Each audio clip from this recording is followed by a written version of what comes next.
Good morning. My name is Rebecca Kay, and I'm a member of this congregation. Alina Khan will light our chalice. Please join me in our chalice lighting words, which are found in your order of service. We light this chalice, symbol of our Unitarian Universalist faith, to remind us to connect in spirituality and service, to care for each other and the world, and to create loving community. And in our church covenant, we, the members of the Unitarian Universalist Church of Greensboro, do covenant to promote a search for personal meaning, respecting the individual truth in a community process of quest, speak and act with caring, courtesy, and love, thereby maintaining emotional, physical, and spiritual safety for all.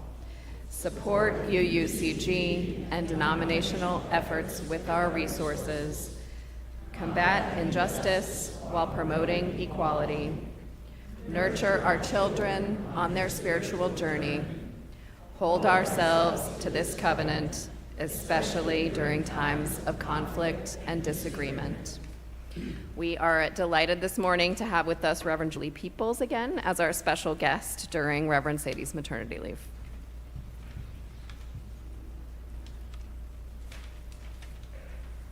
Good morning. It's great to be back with you today. Many years ago, there was a firefighter by the name of Stuart Rusa. He really loved trees, and after high school, he joined the Forest Service. He became a smoke jumper, one of those who will drop from a plane and right into the smoky area to fight the fire. He learned how to fly a plane and eventually went on to train to become an astronaut. He was tapped to be on the Apollo 14 mission in 1971.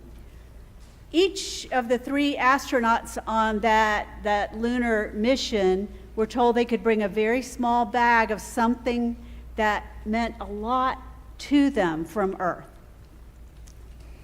So out of everything that Stuart Rusa could bring, he chose to bring 500 seeds of trees, because he loved trees so much. So he selected different trees that grew all around the country. So there were sweet gum seeds and loblolly pine, redwood trees, sycamore, Douglas fir, trees that could be grown anywhere in the country. They were in this little aluminum canister. And this was the first time anybody did this. So people had questions like, will going to the moon affect the seeds? Will the trees look different? Will they grow at all? They knew that space affected human beings, right? The radiation and does something to the bones and kind of slows down growth a little bit. So they wondered what would happen to the seeds. Well, the seeds go off to the moon with the astronauts and they make it back to the Earth, but during the decontamination process, there was a big pressure change and the container just exploded. And the seeds went everywhere. And people assume, well, that, they're dead, that's gone.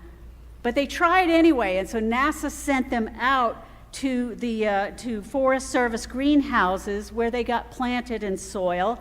And it's estimated about 450 of them actually sprouted. So NASA planted baby moon trees all over the country.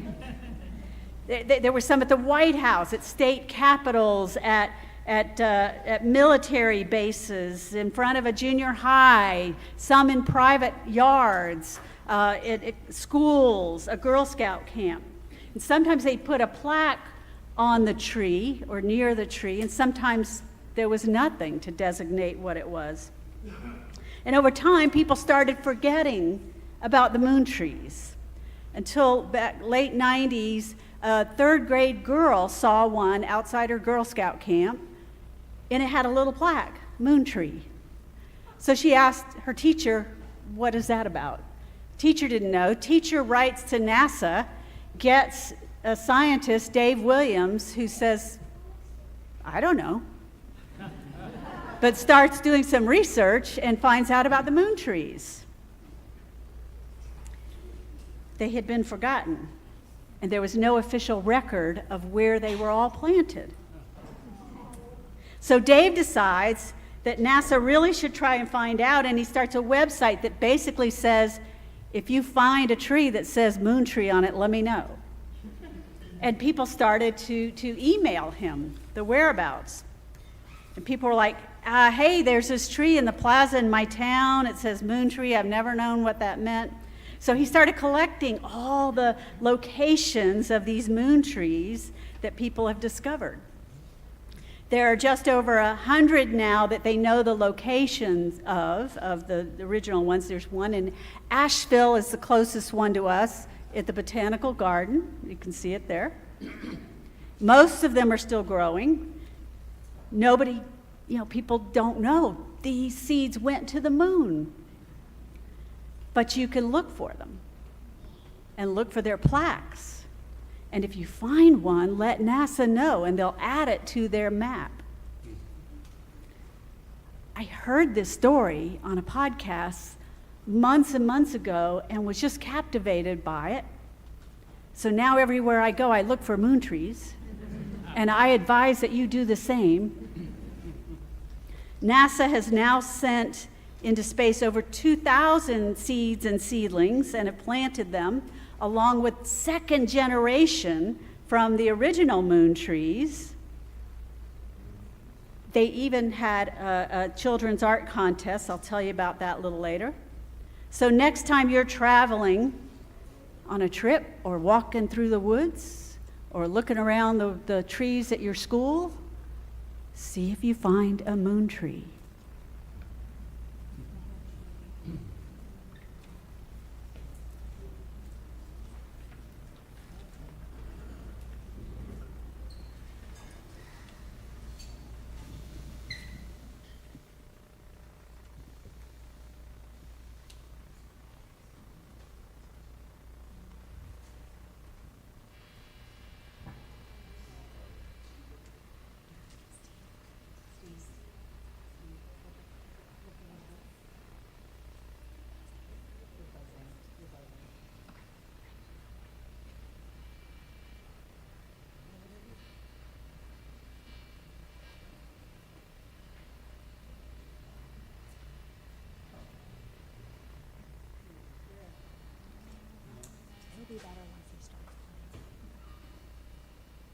Sometimes this happens.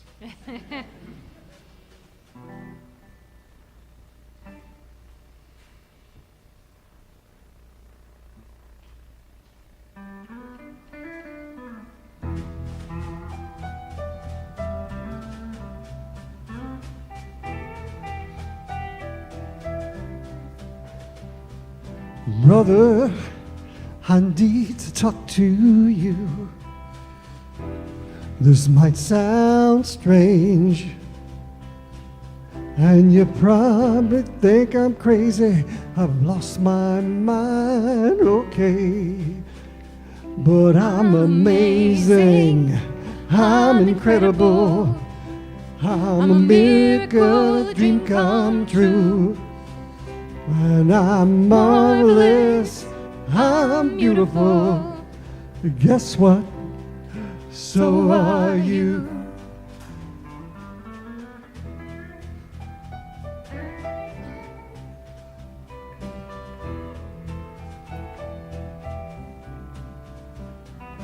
People, it's becoming clear.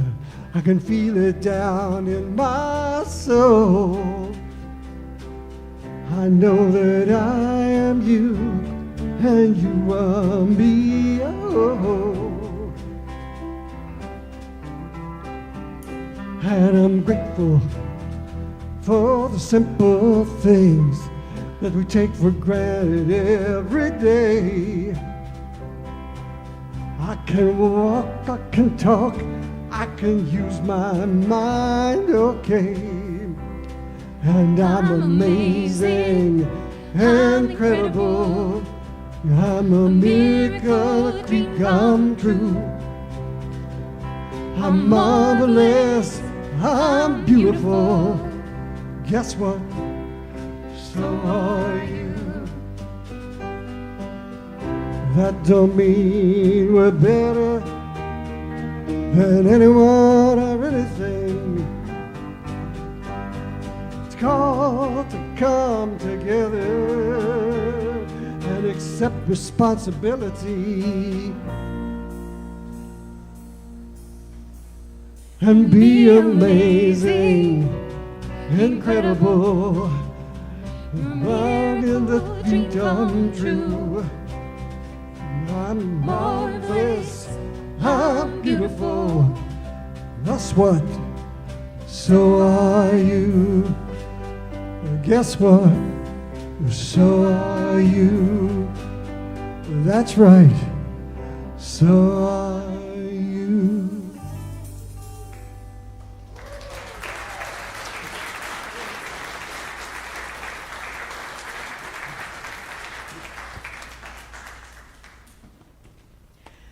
Welcome to worship at the Unitarian Universalist Church of Greensboro. You amazing, marvelous, wonderful, miraculous congregation. Unitarian Universalists believe that each person has a trustworthy relationship with the Spirit, with the Holy, with the source of all life, with God, though we name it and know it differently from one another. And we believe that because we are interconnected, nobody is free until we all are free. So we strive to build beloved community here on earth, in our fellowship with one another, and in our work for justice. We are one people of many beliefs, many origins, sexualities, and genders. We are all growing, all learning, all loved. Whether today is your first or your 1,000th Sunday in our midst, we are stronger because you are with us. At this time, please place your cell phone in its most reverent position, which is off. If you're joining us in the sanctuary, won't you wave hello to all of our friends who are joining us online? If you're online, go ahead and introduce yourselves in the chat. And if you are in person, let's greet our neighbors.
You are new every morning.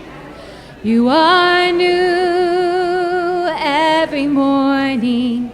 Each day a resurrection, waiting to break through. You are new. You are new every morning. You are new every morning. Each day a resurrection, waiting to break through. You are new. You are new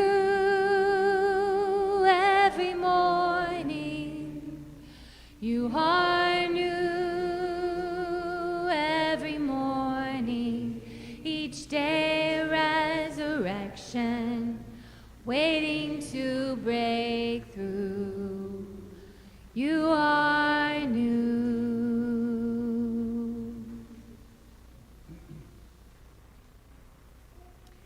How beautiful it is to be together. We gather in gratitude this morning, turning our hearts to thanks and praise for the gift of living, in the presence of the Spirit that animates all life, and in the knowledge that we are connected to all that is, all that has been, and all that will be. What echoes in your heart? You're invited to offer it up to the holy and lay it down in community in this sacred time together.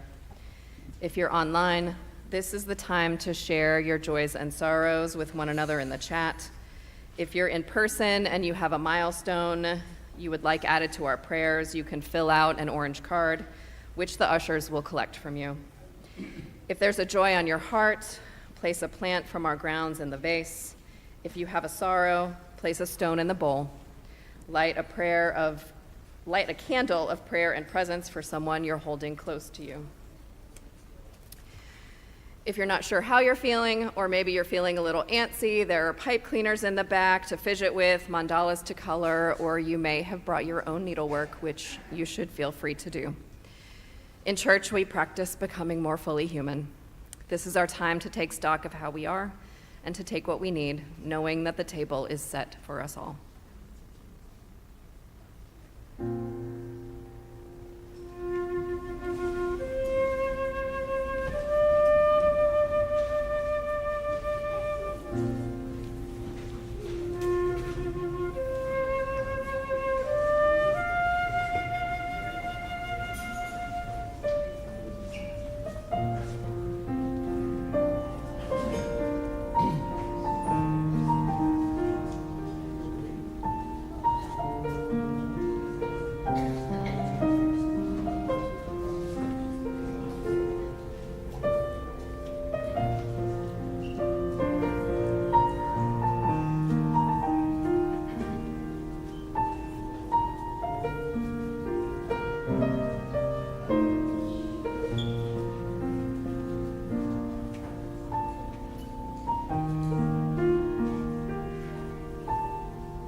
Will you join me in prayer and presence?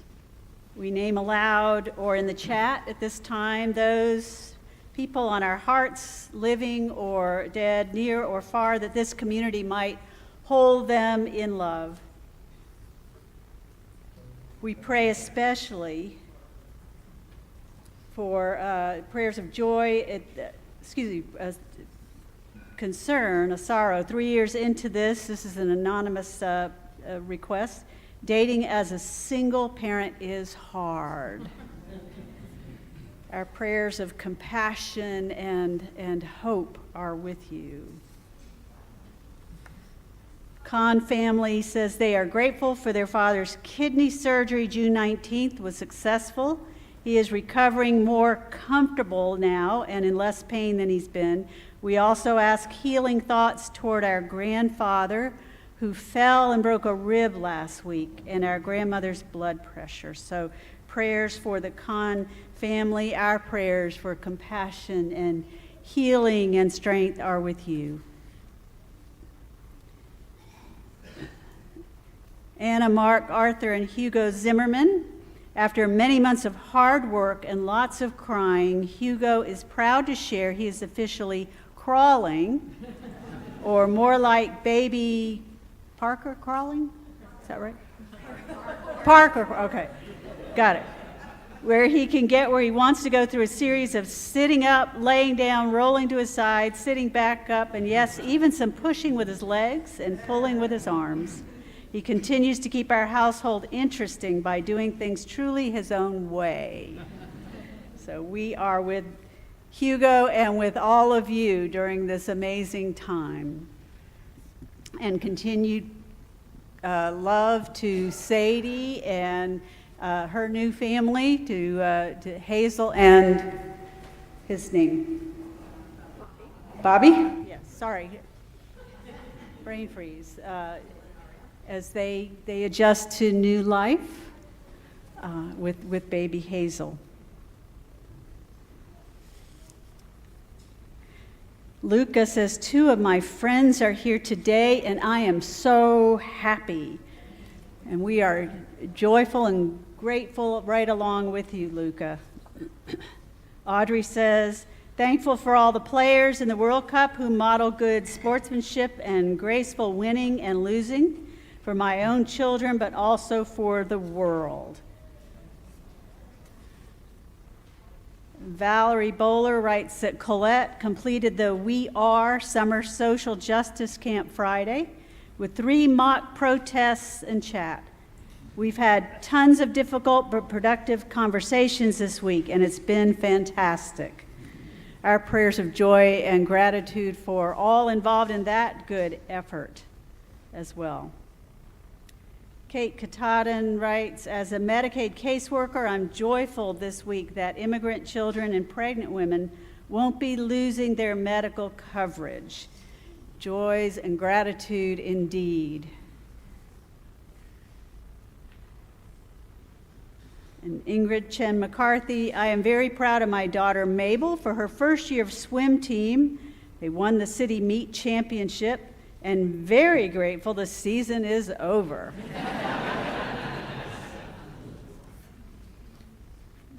Joy and gratitude for you and your family as well.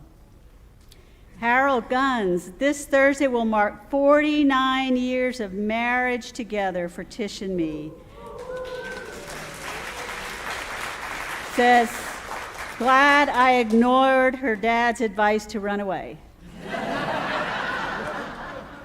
As a wise senior once said to me, the first 50 years are the hardest, Harold.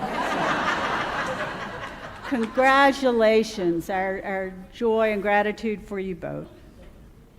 Lynn Mankoff says, we celebrate Elaine Stover's 81st birthday. Joy and gratitude for Elaine. Yay.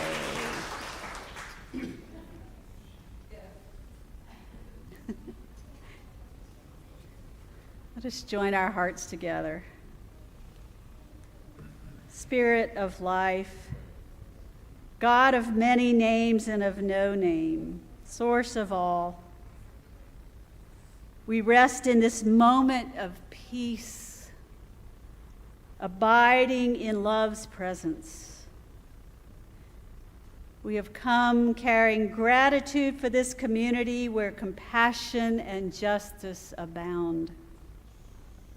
We carry too concerns for those we love, concerns for our nation, our planet, ourselves. We carry the hope that a more just and loving world is yet possible, that healing is yet possible. May that flame of hope be reignited within us, especially on the days when it all just seems too hard. May all that is uncertain and unsettled be held in peace that passes all understanding. May we know love's presence this day. We ask these things for ourselves, for those we love, and those we do not yet love. Amen. Our children are now invited to go to class. You are new every morning. You are new every morning. Each day resurrection, waiting to break through. You are new. You are new every morning. You are new every morning. Each day a resurrection, waiting to break through. You are new.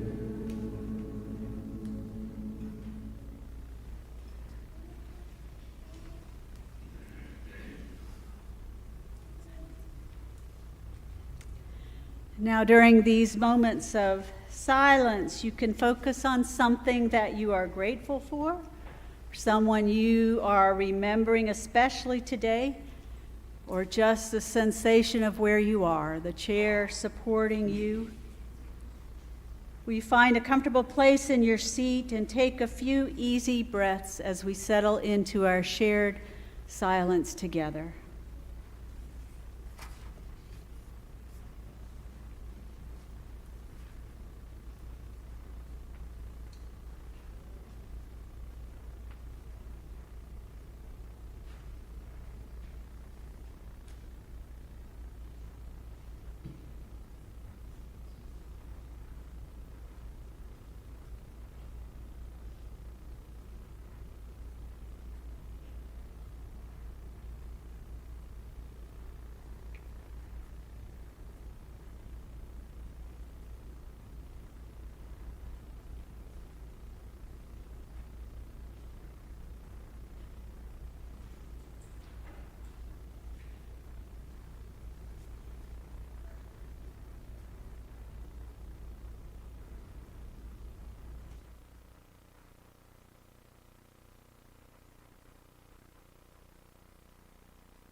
Monet refuses the operation by Liesel Müller. It is in your bulletin. Doctor, you say there are no halos around the streetlights in Paris, and what I see is an aberration caused by old age and affliction. I tell you, it has taken me all my life to arrive at the vision of gas lamps as angels, to soften and blur and finally banish the edges you regret I don't see. To learn that the line I call the horizon does not exist, and sky and water, so long apart, are the same state of being.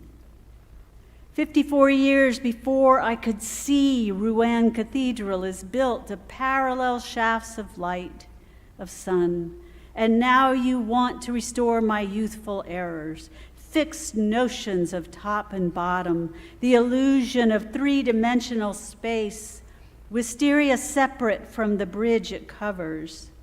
What can I say to convince you the Houses of Parliament dissolve night after night to become the fluid dream of the Thames? I will not return to a universe of objects that don't know each other, as if islands were not the lost children of one great continent. The world is flux, and light becomes what it touches, becomes water, lilies on water, above and below water, becomes lilac and mauve and yellow and white and cerulean lamps, small fists passing sunlight so quickly to one another that it would take long streaming hair inside my brush to catch it, to paint the speed of light. Our weighted shapes, these verticals burn to mix with air and change our bones, skin, clothes to gases. Doctor, if only you could see how heaven pulls earth into its arms and how infinitely the heart expands to claim this world, blue vapor without end.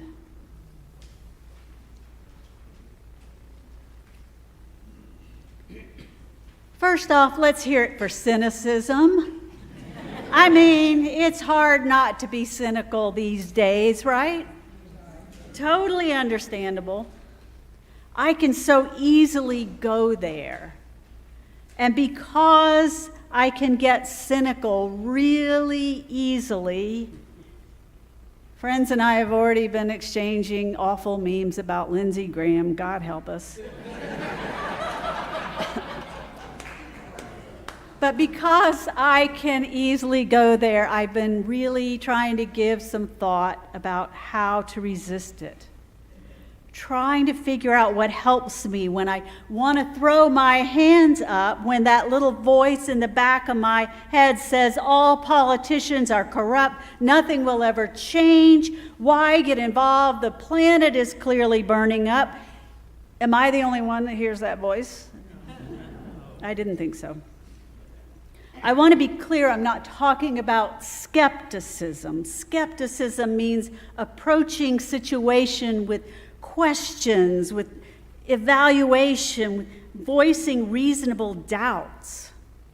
Cynicism, at least the modern version of it, assumes the answers and outcomes ahead of time, judges first and asks questions later, if at all. Cynicism is like a backpack that is both convenient and gets heavier and heavier the longer we carry it. Somebody said the mind is like tofu. It tastes like whatever you marinate it in. It's true. Cynicism involves what writer Parker Palmer calls looking at the world with hard eyes.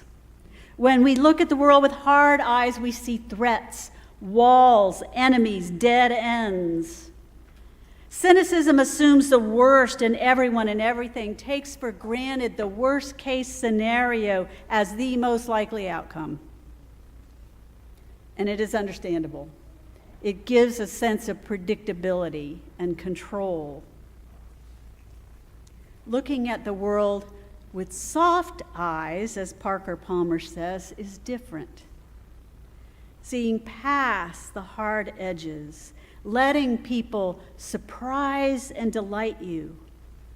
It's not about rose-colored glasses, but a more expansive perspective, a broader imagination, an open mind. This beautiful poem, Monet Refuses the Operation, is one I came across several months ago. I'm sure some of you have known it for years. It's been around, but it has really stayed with me.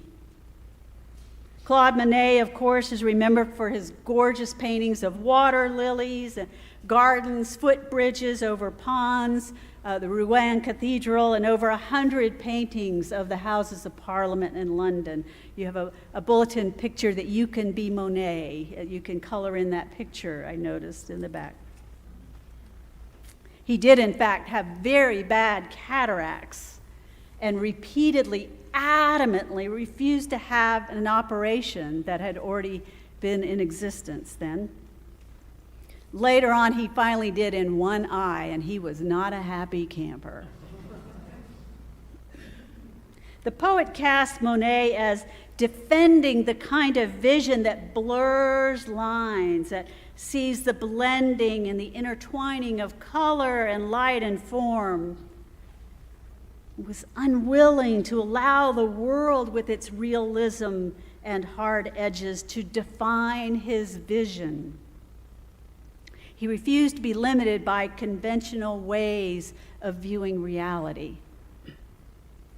He saw with soft eyes, and this poem invites us to do the same thing, to look underneath and above and around and beyond, to refuse to accept that what we see is all that's really there, or that people can be defined by their worst decision, their worst moment, that people don't change and nothing lasts. The world doesn't really deserve our efforts. Soft eyes ask us to look again. The poet and her image of Monet invite us to pause a moment and to resist seeing the world as others insist we must see it.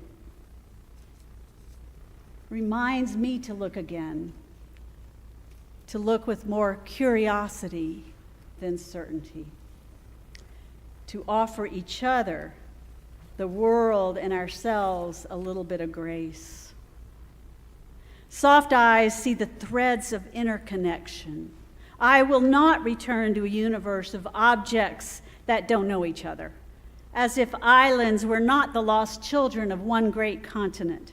The world is flux, and light becomes what it touches. What helps me resist cynicism? I'm still learning.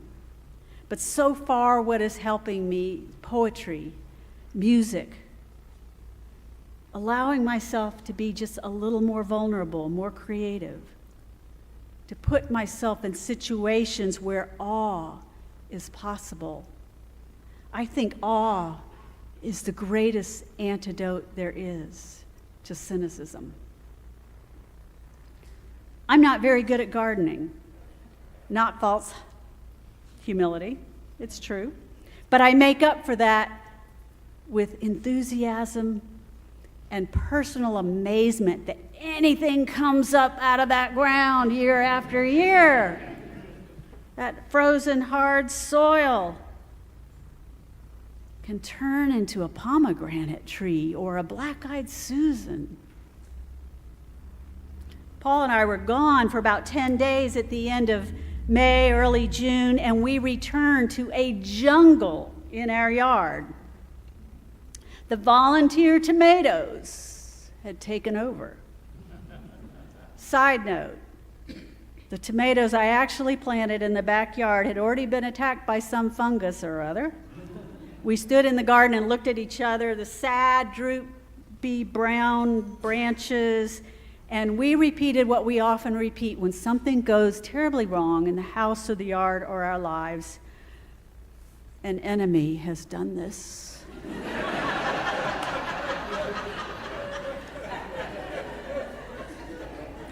It's biblical. It works. We looked at the dying bushes. An enemy has done this. And we looked at the wild tomato bushes out front, taking everything over there in exactly the wrong spot. We may lose the letter carrier one of these days in them. I don't know. And we said, why not?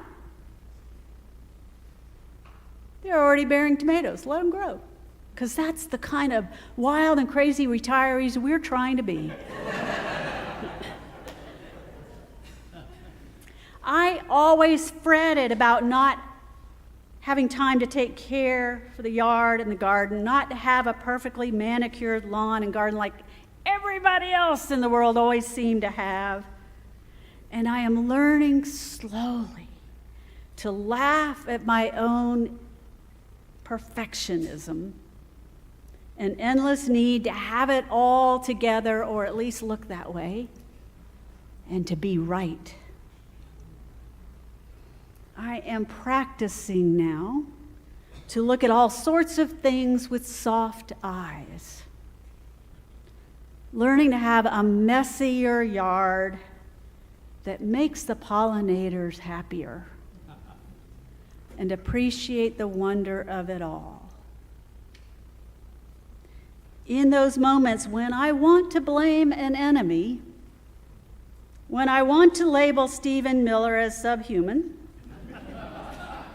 I'm trying to soften my gaze and my heart, not to excuse or dismiss atrocious behavior, not to stop resisting evil, but to refuse to let anger harden my heart into hatred. Cynicism whispers in my ear that I can't trust people, that we live in isolation, that it's everyone for themselves, that there's no reason to hope. To resist those false perspectives, those harsh narratives, we need each other. To remind each other to look again. The world seems filled with threatening rhetoric and cynical acts these days. Softening our gaze does not mean not observing good boundaries. It does not mean letting ourselves be doormats. It means assuming there are always more possibilities. It can be as simple as looking for moon trees and wondering that they even exist. That there's more at work in this world than what our rational minds, our 20/20 eyesight can see. The poet writes, if only you could see how heaven pulls earth into its arms, and how infinitely the heart expands to claim this world. As that Moon Tree project has continued to unfold, there was, as I mentioned, a children's art contest. So they invited kids from across the country to draw or paint their own depiction of what a moon tree might look like.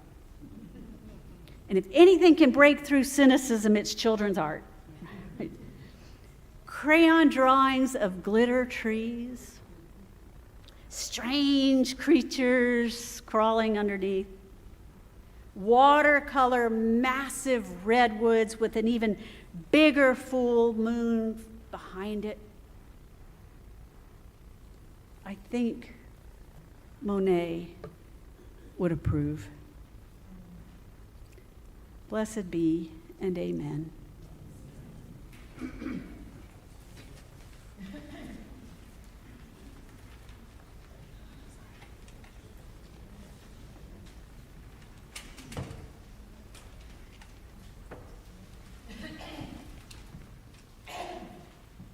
Please rise in body or spirit for our hymn of response, number 14 in the gray hymnal, The Sun at High Noon. The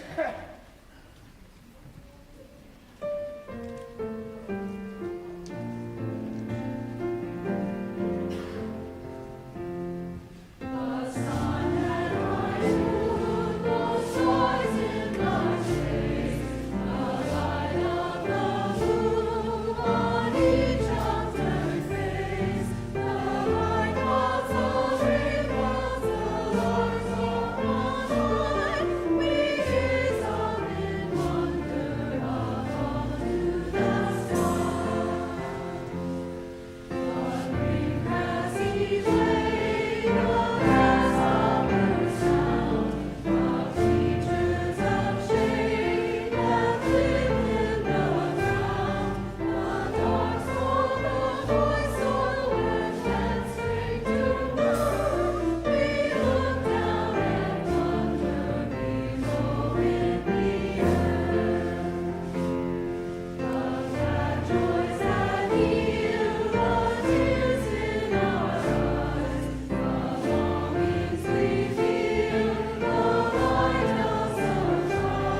Our offering this month is split with We Are, a Durham-based nonprofit that collaborates with children, families, and educators to dismantle systemic racism in schools and beyond, with the goal of eliminating race as a predictable factor in educational outcomes.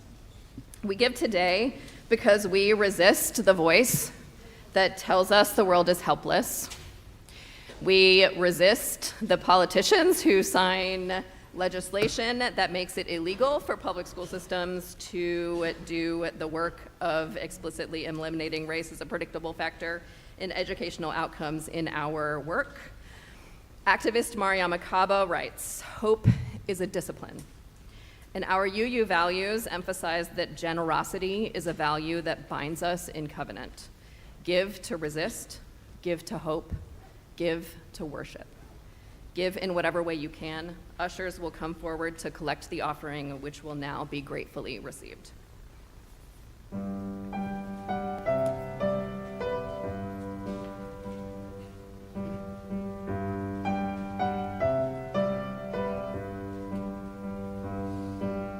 Soft eyes and warmth in me, show me stillness patiently.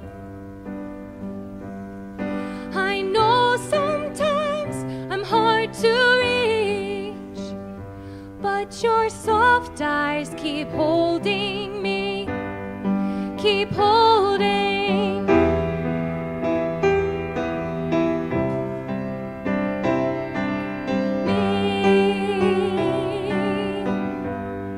Keep holding.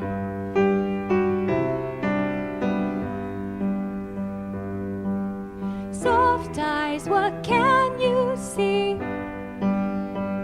Am I the man that you thought I'd be? In these dark times when doubt is real, will your soft eyes keep holding me? Keep holding.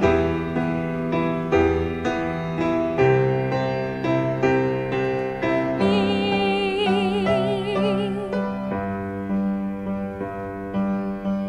Let this beauty soften me. From this hardness, set me free. It may not make sense that I still can sing, but let my soft eyes keep holding me, keep holding.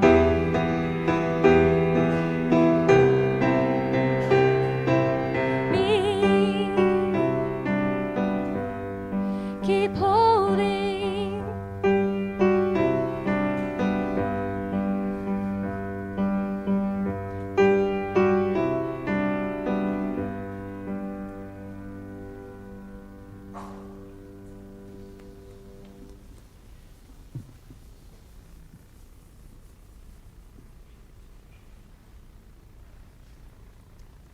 Will you join me in our chalice extinguishing words?